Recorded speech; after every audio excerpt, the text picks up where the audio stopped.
Hey guys, welcome back to another video. Before we start, I have to mention that one of my videos earlier part has been deleted. It's due to some corruption on the video and I cannot manage to post it. Okay, so I have to delete. Therefore, we won't have a complete series. I believe that the footage is around 20 minutes long and we won't have it anytime unless I have the tickets to go back and replay all over again. Okay. Without further ado, let's begin. I stare at Tatsumi in shock. She's right, there's no way Kimiko should have been able to find me, yet she did. I am investigating this case and you didn't even tell me the truth until just now. It will be easy for me to assume you're simply careless. Hey, but under the circumstances, I can't. All evidence suggests you got your secret. Well, you got a secret. Even my family doesn't know. I only ever told May. And me. Well, yeah, now.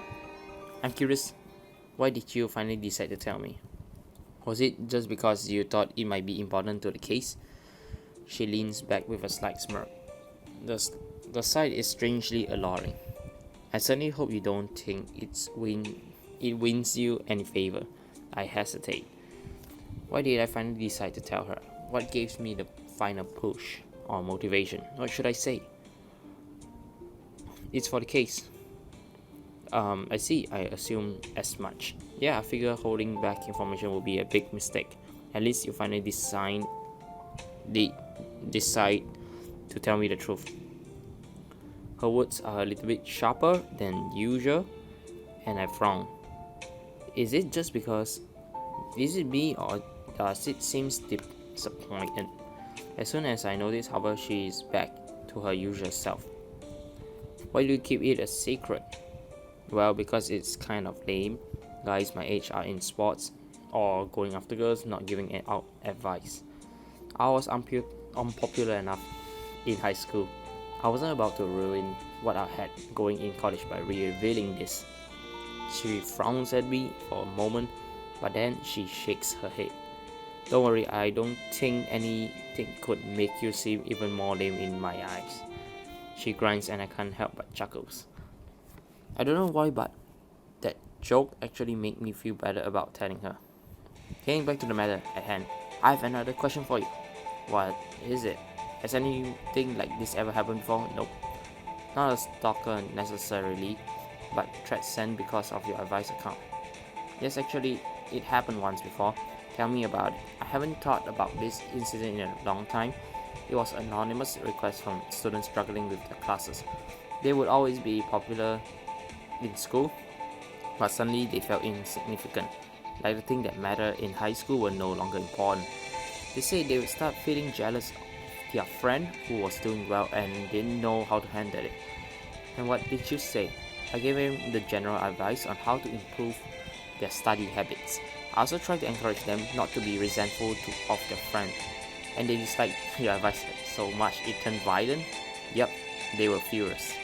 They started saying I didn't understand and that I would pay for giving such an awful advice. Well, it was like they took my attempt to help as an insult. What happened? Nothing. I blocked their account and never heard from them ever again. And then you carried on as usual, no concern, no doubts. I considered quitting. Really? She seems startled. It started to get under my skin, you know. I gave advice and the person reacted that badly. Maybe I wasn't as good at giving advice as everyone said. It was the first time I ever failed. Even now, it's my biggest disappointment. I understand. Her voice is quiet as she's recording something from her own experience. Then I realized even though I felt at one time I was helping people, lots of people. I decided that I would try my best to never let it happen again until Kimiko came along. Her lips twitch. I suppose you have me there. I'm the same way. Anyway, the person didn't know who I really was. The threats were scary, but there was no way they could carry them out. Which is how I expected things to work out with Kimiko until the fire. I see. That was the only major incident before this one. Has anyone ever tried to find out your identity? Sure, once or twice, but they can't. At least they shouldn't be able to. Yet somehow Kimiko was able to get that information, right? I need some time to figure out what this might mean. If anything else happens, let me know. I will.